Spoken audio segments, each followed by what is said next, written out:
This is the live stream link. I just need to test it. This is the live stream link. I just need to test it. This is the live stream link. I just need to test it. This is the live stream link. I just need to test it. This is the live stream link. Of course I did. Of course I did. I did. Of course I did. I did. Of course I did. I did. Of course I did. I did. I did. Of course I did. I did. Of course I did. I did. I did. Of course I did. I did. I did. Of course I did. I did. I did. Of course I did. I did. I did. Of course I did. I did. I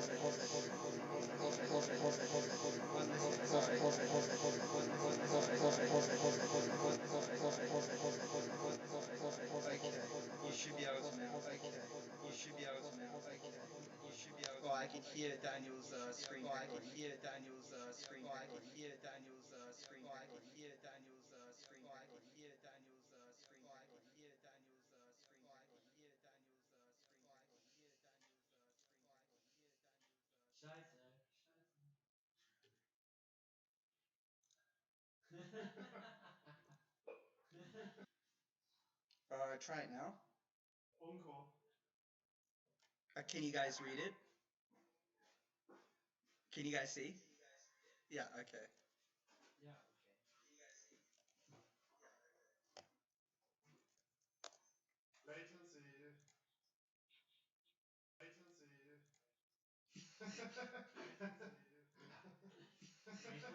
for it. Wait for it.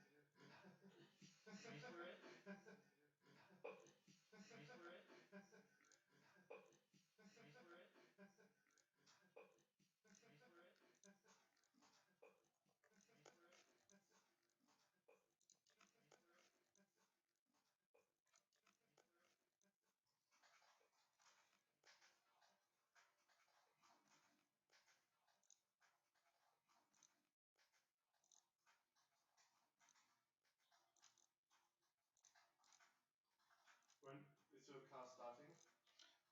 In around 1 more minute. In around 1 more minute. In around 1 more minute. In around 1 more minute. And there we go. Around 1 more minute. Nobody here. And there we go. Around 1 more minute. Nobody here. I expect maybe what 5-6 people. I expect maybe what 5-6 people. I expect maybe what 5-6 people. I expect maybe what 5-6 people. Of course she's here. She's in clean. Sylvia, I discussed this with her. I don't believe that she Sylvia, I discussed this with her. I don't believe that she Sylvia, I discussed this. Shall we wait like 5 more minutes? I'm perfectly fine with this. Shall we wait like 5 more minutes? I'm perfectly fine with this. Shall we wait like 5 more minutes? I'm perfectly fine with this. Shall we wait like 5 more minutes? Guys, just a quick heads up. This is being live streamed to YouTube as well.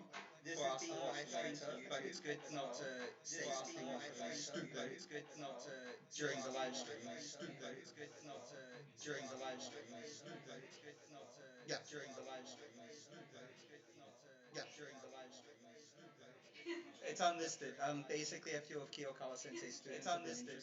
Basically a few of Kiyokala Sensei's students. And there's a few students outside the university. And there's a few students outside the university. And there's a few students outside the university. Okay. And there's a few students outside the university. Okay. And there's a few students outside the university. Okay. I see my old Surface book is being used by someone. I see my old Surface book is being used by someone. I see my old Surface book is being used by someone. Okay, can we just be clear? Everybody can see what's going on up here. Okay, can we just be clear? Everybody can see what's going on. No, it's not bright enough. Not clear enough. Something else. It's not bright enough. Not clear enough. Maybe we can kill that backlight. Clear enough. Maybe we can kill that backlight. Look, I know you two are perfectly capable of coding by yourselves. If you're going to be here and perfectly interrupt my class, I'm getting pretty frustrated here and perfectly interrupt my class. I'm getting pretty frustrated here and perfectly interrupt my class. I'm getting pretty frustrated. No, this is on your prerogative as to have, if you want to. No, this is on your prerogative. I think the light being off is better for visibility. I think the light being off is better for visibility. I think the light being off is better. What do you prefer, the light on or off? Light being off is better. What do you prefer, the light on or off? This backlight, do you prefer it off? What do you prefer, the light on or off? This backlight, do you prefer it off? What do you prefer, the light on or off? This backlight, do you prefer it off? What do you prefer, the light on or off? This backlight, do you prefer it off? What do you prefer, the light on or off? This backlight. Well, I'm about to post it to the Slack group. I'm about to post it to the Slack group. No, this I'm not going to do because technically I'm not supposed to be showing no, this I'm not gonna do because technically I'm not supposed to be showing no, this I'm not gonna do because technically I'm not supposed to be showing no, this I'm not gonna do because technically I'm not supposed to be showing no, this I'm not gonna do because technically I'm not supposed to be showing no, this I'm not gonna do because technically I'm not supposed to be showing no, this I'm not gonna do because technically I'm not supposed to be showing no, this I'm not gonna do All right. Is anybody else joining us? Or are is we anybody else Alright. joining us? Or are is we anybody else Alright. joining us? Or are is we anybody else Alright. joining I'll take a quick look. I'll take a look, quick look, make sure. I'll take a quick look. I'll take a look, quick look, make sure. I'll take a quick look. I'll take a look, quick look, make sure. I'll take a quick look. I'll take a look, quick look, make sure. I'll take a quick look. I'll take a look, quick look, make sure. I'll take a quick look. I'll take a quick look. I'll take a quick look. I didn't do it. I'll take a quick look. I didn't do it. No, no, no. You didn't do it. No, no, no. You didn't do it. No, no, no. You didn't. No, no, no.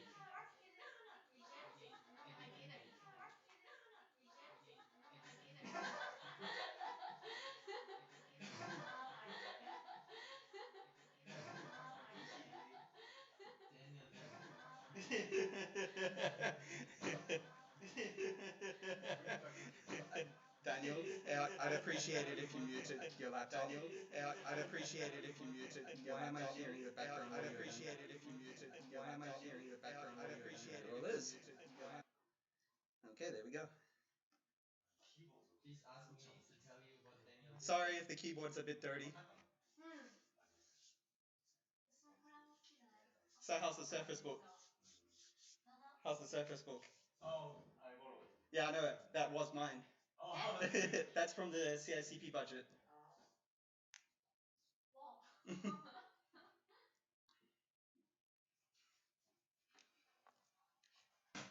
All right.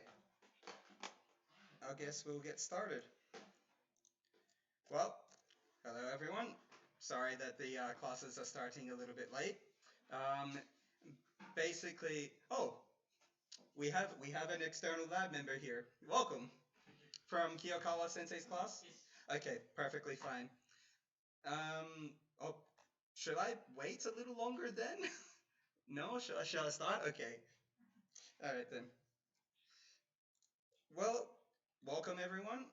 For those that are coming in today, the purpose of these classes is just to basically get you up to scratch on both programming in general and more specifically in the Unity game engine, because of course everybody is now using it for rapid prototyping. So today I'm going to go over the quick lesson overview. Strange that the live view is not working. 1 second.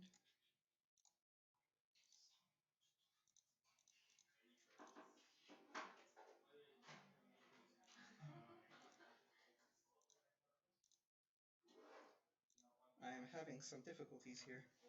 Why?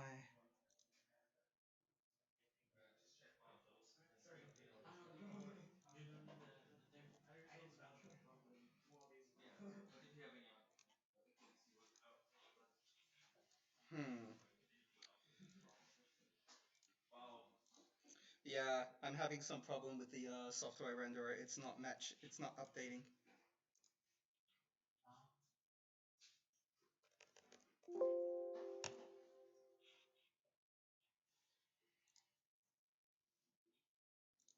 Fascinating. Sorry, just give me a second to try to dick around with this a little longer.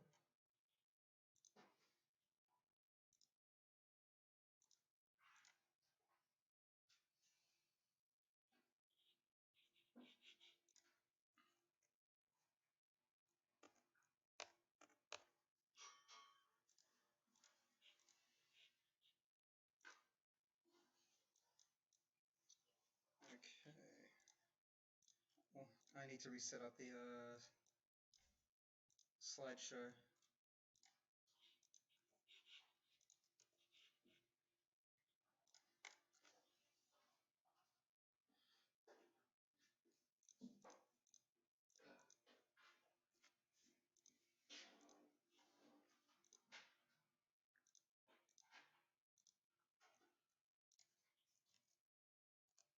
Alright, Let's try that again.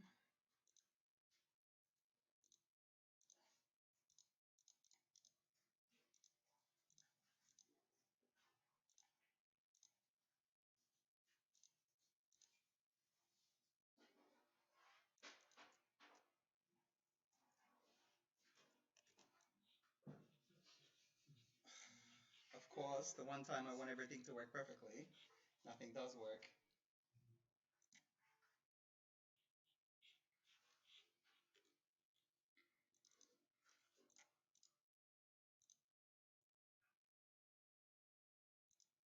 Why are you doing this?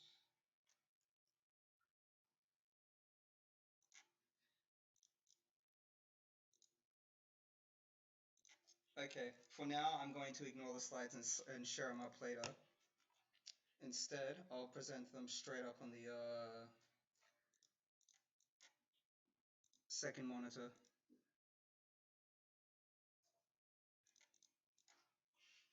Alright, from the beginning. Alright, you should be seeing it up there. Perfectly fine. Okie dokie.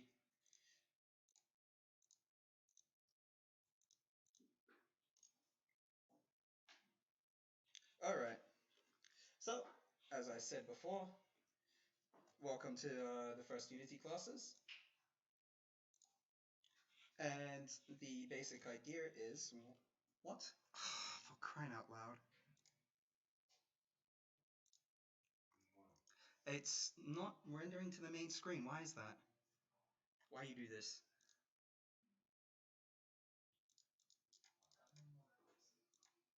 So 3 from beginning. Okay. Alright. So, welcome to Unity. As I was about to say before I had some technical difficulties, today's lesson overview is basically by the end of today's lesson. Just so that you can grab the basics of programming, what's a variable, namespaces and classes, public and private, variables and functions, what is a function, some file input and output, and some user input and output. Then I'm going to teach you a little bit about what's called object-oriented programming and what the basics of object-oriented programming are. This includes things like polymorphism and inheritance and overriding. And today we're going to be creating our first C# application, except for those that are of course very familiar with this stuff already. So the aim of this is to basically transform everybody from the baby level to the respectable human level. In other words, take the bachelor level knowledge in 1 hour. So today, first, we're going to make a fast program, and we're going to start with the typical hello world. So I'm going to now mirror previous scaling, projector to here. We're going to start here, bring up this, and if we look in my bottom right screen, we should eventually see, once I hit test on this, we've got the hello world. Now we're going to walk through how to do this together. So for those that are following, I want you to quickly open up Visual Studio and we'll start from there. Now I'm going to teach Visual Studio specifics, but usually you would do this from command consoles. So we're going to start from File, New Project. We're going to create a console application and rename whatever it is that we want to rename it to. So in this case, test works for me. Now already we'll be presented with a program C# thing that's open, and we're already going to see some code here.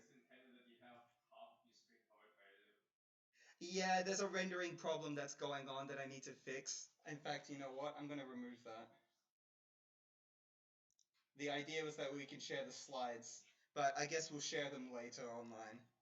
Alright, so basically going over this program quickly, we can already see there's some using statement, a namespace, something called a class, a function called main, and in here, within the function called main, we have various things happening. So we got a console write line, we got a console read line. I'm just going to have everyone quickly take a few seconds to just copy and paste or to type out what's up on the screen, if you're following, that is, on the Visual Studio project.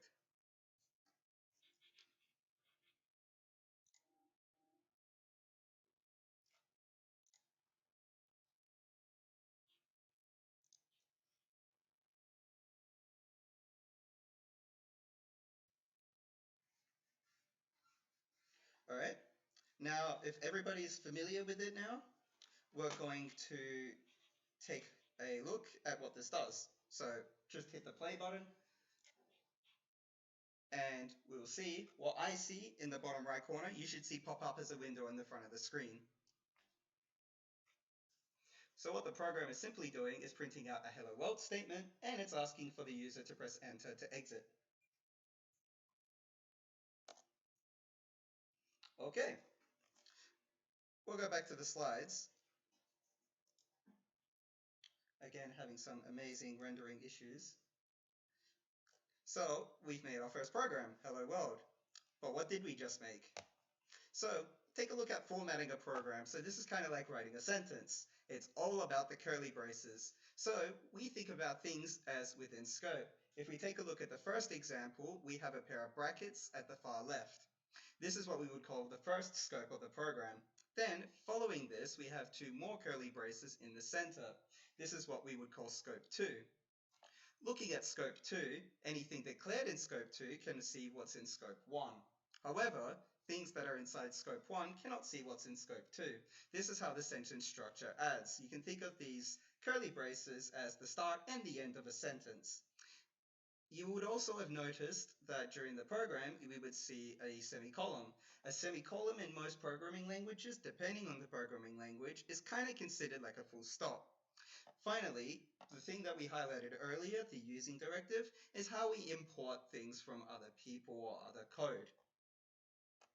Now, we already took a look at what's the console, the input and the output. So we saw two functions being used within this program. First was the console write line. This basically allowed us to display some text on the screen to the user. Finally, there's the console read line. This is what prompted the user to input something, and then once the enter button is hit, the string that the person entered gets put into the program. But then, how do we store input? We've got things called variables, classes, and of course, object-oriented programming. Let's start with, what is a variable? We can think of a variable as an item that we store in the computer's memory to keep track of things. There are several types of variables. For simplicity's sake, I'm not going to go over. Yeah. I think you're speaking way too fast. Am I? Yes. Please accept my apologies. If you want me to slow down, I'm more than happy to do so. But keep in mind, we have a lot of content to go through, which is why I distributed the slides to everyone. So going back, what's a variable? A variable is basically an item that we would store in the computer's memory to keep track of things. Looking at, I've color-coded everything, so things in light blue are the variable types. In brackets, this is how the computer sees this variable. Then, in red, these are the limitations for the variable representations. Then finally, in green, we have some examples on what this variable may look like. So we'll start with Boolean. So this is a single bit, true and false statement. This can also be considered as a bit. Finally, next we have byte, which is an 8-bit integer from 0 to 255. A short is a very large number, but is allowed for negative to positive, so it's signed. A U-short is the same thing as a short, except for the fact that it starts from 0 instead of the negative space. Then we move on to an integer, which is a possibly very large number. It's also signed. Then, moving forward, we have characters, single letters, string, an array of characters. Now, don't worry too much. We'll go over arrays a little later. Then we have doubles, which is kind of our decimal places. These are the most precise of decimal places, and then floats, slightly less precise, but a smaller memory footprint. How do we declare a variable? So, take a look at this statement. In blue, we have the variable's type. In red, we have the identifier, or the variable name. In green, we have the initial value. Now, this doesn't always need to be declared when you first create the variable, although it's good programming practice to do so. Just keep in mind, when you're naming your variables, don't use symbols. Compilers don't like this. If you want to know more about this kind of compiler behavior, I recommend referring to the book. I will highlight which chapters later. What about large data? You remember me saying the keyword arrays. Arrays are basically a long two-dimensional representation of a series of data. So for example, we have an integer array which contains 8 numbers. How, for example, could we get the letter 8 from the array that we see on the screen? Now, the reference inside an array starts from 0 and then increments up. For us to, for example, get the number 8 from this array, we would need to refer to the 7th position in the array. We can also modify arrays on the fly, so that same identifier within the brackets allows us to pull out whatever variable it is. So at point 0, we can read in any input and reassign it. Moving on. Functions. Great stuff. Allows for reusable dynamic code, can accept input, can be reused, and one example of such a function we already saw in our first program, the console.writeLine. What the console.writeLine function does is just print the value of the input string that we use on the screen. These functions can also return results. For example, say we wanted to calculate a number over and over, a simple multiplier. We wouldn't need to write this code every single time. We can simply call the function instead. A function can have many return types, starting with void, as in returns nothing, or whatever variable you wish to return. I will refer to the slide that shows the list of variables that you initially introduced. For example, console.readLine returns a string, whatever the user input. Moving on, we have different ways we can declare this variable type, public and private. For example, a private variable or a function can only be accessed and modified within the instantiated class. Don't panic. If you don't know what a class is, I will explain a little further. Public variables and functions can be accessed or modified by anyone for that instantiated class. So anybody outside of this class can access it. Protected variables can be accessed by everyone, but only modified within the instantiated class. There's many more than this, but for now we're just going to go over the basics. So to start with, how do we solve problems?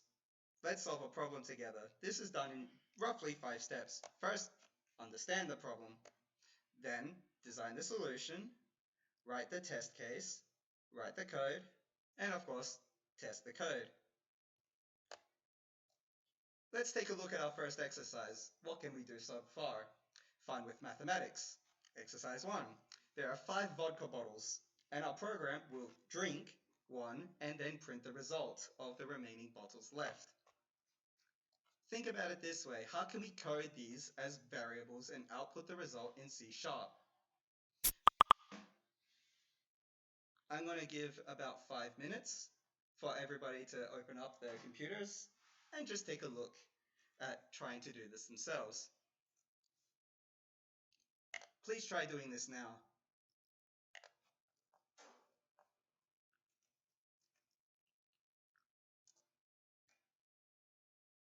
Feel free to talk between each other. This is in a silent classroom.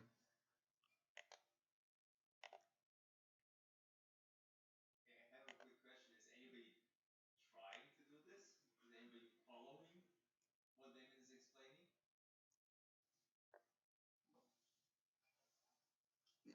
Speak up. Did somebody not understand something?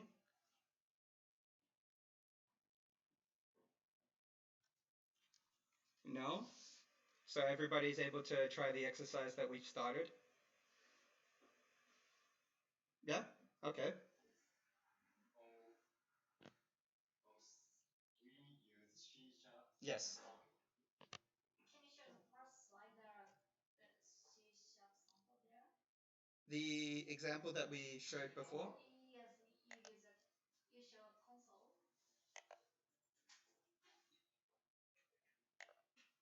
Oh yes. So what I will do in about 2 or 3 more minutes is I will walk through the task with you guys.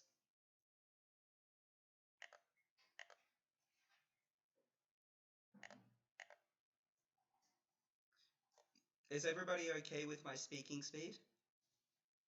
Yeah? Perfect.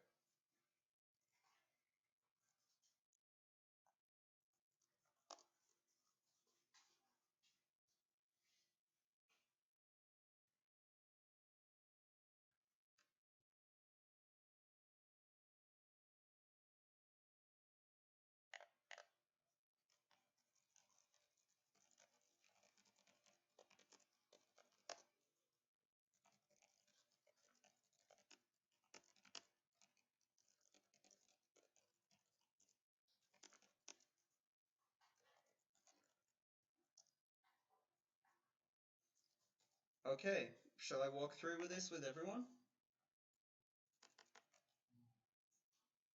Alright, so taking a look at the problem again. We have 5 vodka bottles, and our program will drink one of them and then print the result. Already we can see a possible variable within the list, the vodka bottles. Now thinking back to the list of variables that I described earlier, what would be the most appropriate thing to list as our variable? So of course, we have whole numbers that we're dealing with, so we can think of this as an integer. So let's start from there. Let's declare an integer of named vodka bottles, and we'll start up at 5. Now, you can think of a programming language most of the time as just a calculator. Literally, we can have vodka bottles minus or equals to vodka bottles minus 1.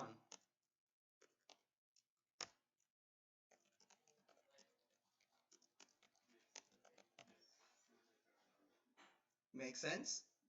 We're taking the variable and then subtracting 1 from that variable and storing the result. Then we can just print this result to the screen. Line.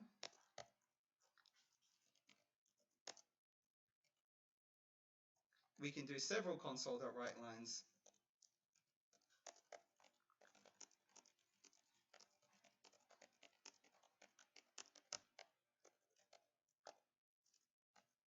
Is everybody able to see that's up on the screen? Yeah? No? Is that better? Maybe next time bring some reading glasses. Okay. So, let's take a look. Run the test case.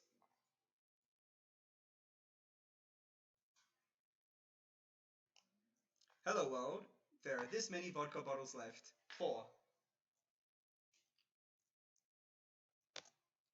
Going over it, what did we do? We first say hello world to the user. We start off with an integer that's assigned to the variable 5.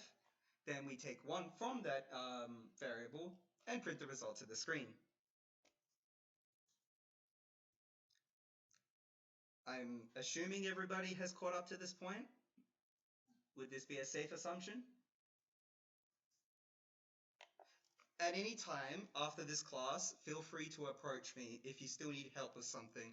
Unfortunately, there's a lot more content we need to go through, so I'm going to move on from here. Okay, going back, screen. Why aren't you displaying again? There we go. Now, here's where the fun starts. Of course, we want to get the computer to do many things for us. So, we need to give it some logic, the ability to think for itself. There are 3 basic conditions that we can apply to allow the computer to have some logic processing. The first is an if statement. If there is a condition, execute the line of the block of code within the curly braces. If that statement is false, do something else. Then we have loops. Two general loops, the first being a while loop. While the condition is still true, execute the code until it's false. Then for a temporary variable, then for an exit condition and a modifier. Within the loop, we will execute this loop, and at the end of the loop, perform the modifier value. Don't panic, we'll go through this together. The modifier is usually the temporary variable that we start. So, going back to our normal friendly little programming window, let's go through a few of these ourselves. Let's start with if statement. If vodka bottles is equal to 4,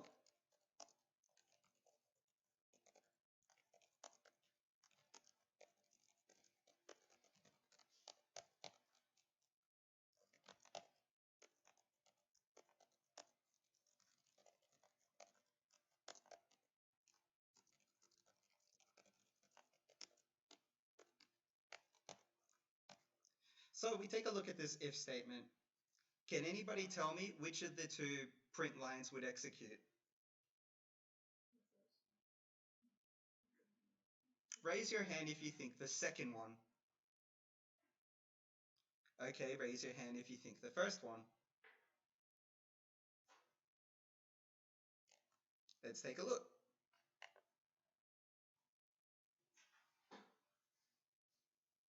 Who drank my vodka? Alright, continuing on. Let's go for a while loop.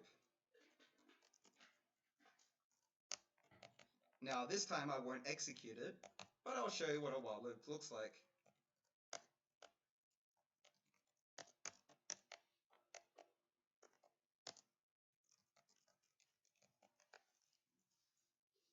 So, taking a look at this code, we have inside the while loop a condition which would allow the while loop to continue executing. So, whilst in this case vodka bottles is larger than 0, we want something to happen on the inside. Now, of course, there's the danger of what we call an infinite loop. For example, if this statement is always true, this statement would always execute and therefore the program will hang. Now let's get a little bit trickier and go for the for loop.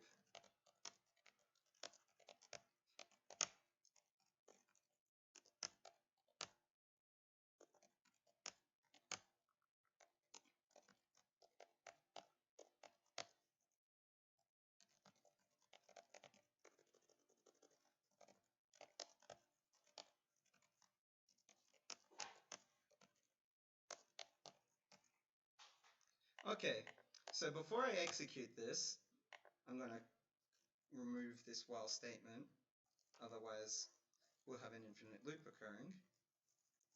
Then, take a look at this for statement. First, we have the initial temp variable, followed by the condition the loop continues to run,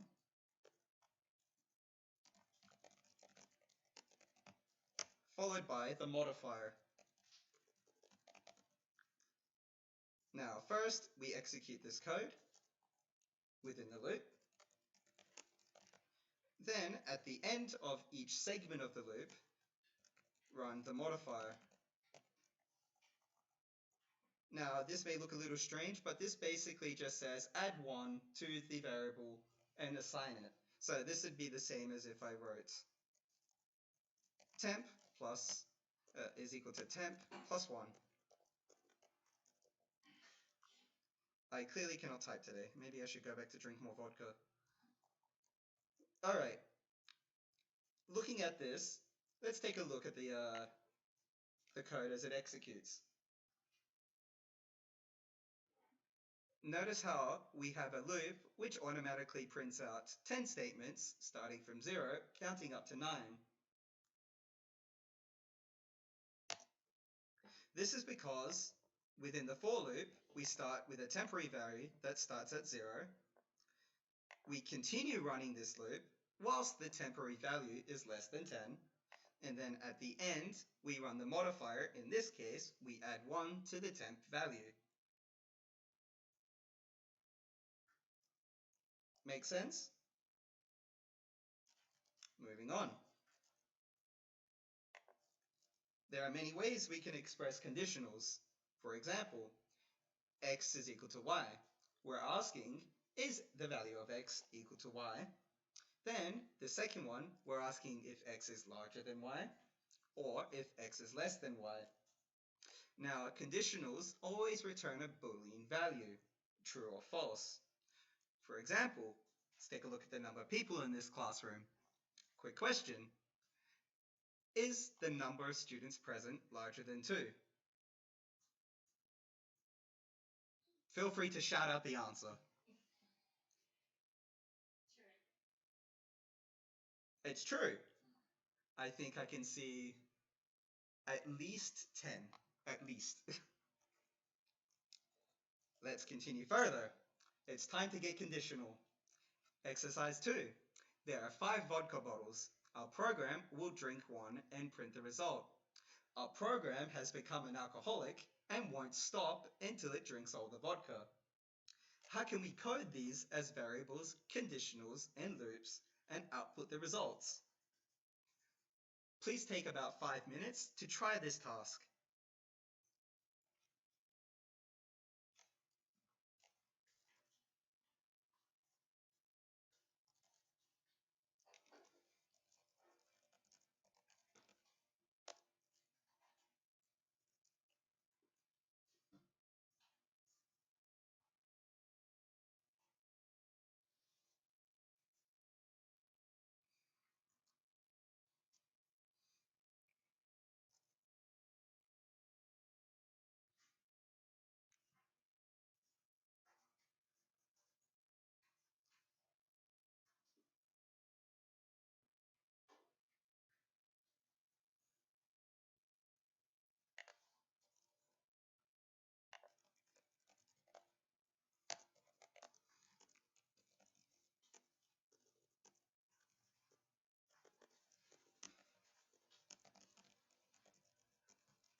Okay.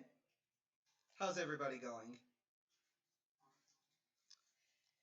Remember, thinking back a little further, when solving a problem together, first understand the problem, design the solution, write the test code, then test the code itself.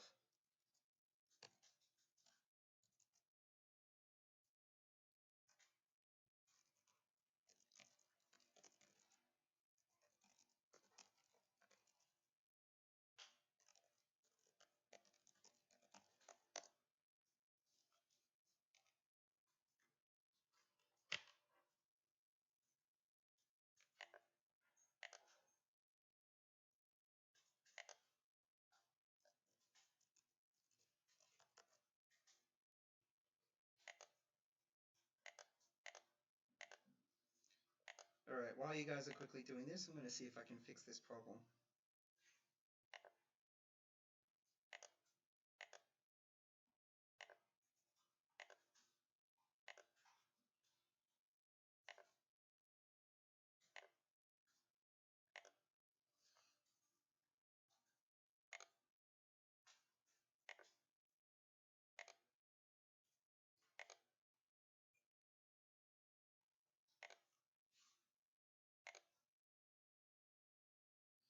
That didn't work.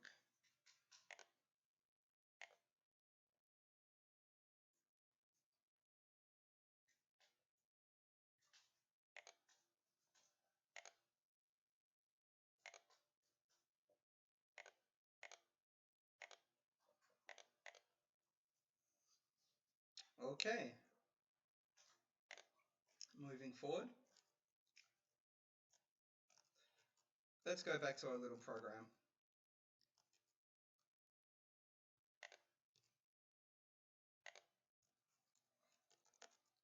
So, remember the problem? We have 5 vodka bottles, then the computer has suddenly become an alcoholic. So it's going to keep drinking these vodka bottles until there's none left.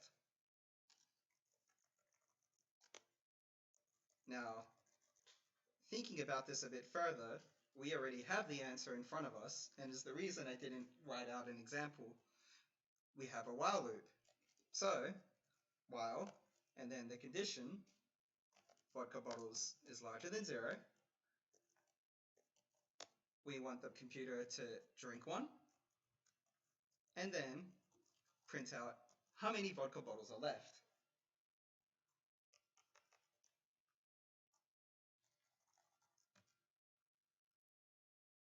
Executing the code. Having some slight delay.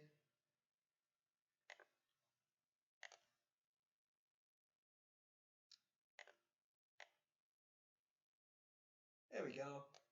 And we can see, successfully, the program has automatically continued looping until there's no more of the variable vodka bottle left.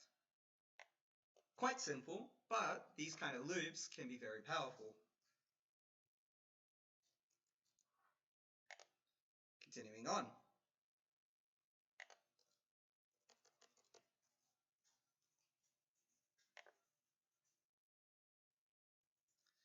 Now things will get a little bit more tricky, so try to keep up. Let's get into some object-oriented programming. Things can get a little bit messy when we're planning large programs. We need to think about how we can describe what we want to implement.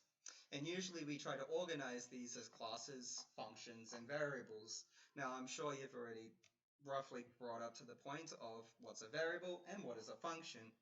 But let's start thinking about how we can apply this to real-life objects. So, for example, take a chair. Then we have an instantiated object.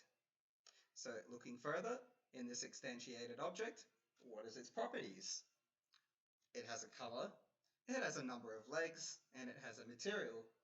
Then we have to think, what can we do with it? We could, for example, sit down on the chair. How can we translate this to code? Looking a bit further, we have a class of basic chair. Now, a class is just another name for our custom object that we're representing in particular in this C# program. So, we have a class of basic chair. It has a variable of string, which we represent as the color. It has an integer, which is the number of legs. It has a string, which represents the material. Then, if we look at this, these are properties. These are the same properties that we just described when we looked at the real object. Then, we have a very special function associated with this class. This is what we call the constructor class. And what the constructor class normally does is initializes the variables associated with the object. So, for example, in this particular basic chair, it has a color of brown, it has a leg number of 4, and a material of wood. And we finally give it one function with what we can do with it, sit. When calling this function, we can take a look and it says that it will print out to the console that the computer sat down. So taking a look at how we declared this class, how do we use it? The same way that we did for variables. So, because we created a class, we suddenly have a new type that we can use, the type basic chair. So, as before, we declare the type basic chair, assign it a variable name or identifier, and then create the new object associated with it. Now, what this new keyword does is it first calls the instantiator class from the class and then assigns the result of that as an object. Remember how I said that a function can return a variable? This is what it's returning. It's returning itself in a sense. This means that we can now assign it and store it as a variable. Then, working with this, we can use the dot or full stop. to be able to interact with the class that we've created or the object that we've created. For example, we can call coolChairSit, which, as you remember, prints out a console write line, sat down, or we can reassign the variable associated with this class. So I want everybody to just quickly go through and try to implement this class in their program now. I will do this with you. So, taking a look.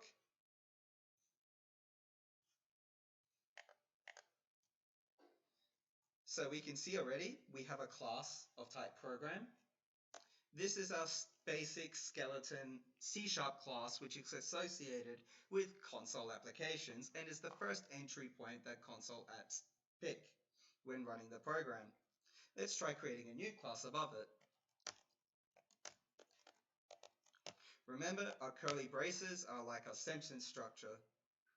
Then, taking a look, as a quick reminder, we have 3 properties. The first, a string variable for color. We have a integer with the leg number. And we have another string for the material. Then, this particular class has 2 functions. First, the initializer, or the constructor as we call it.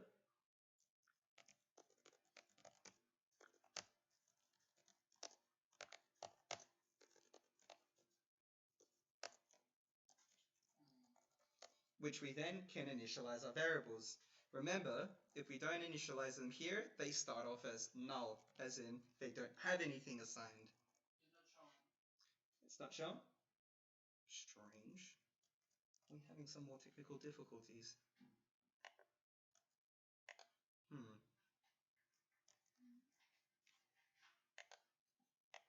Let me try recasting it to the screen. That's not it. Strange. I guess I'll restart.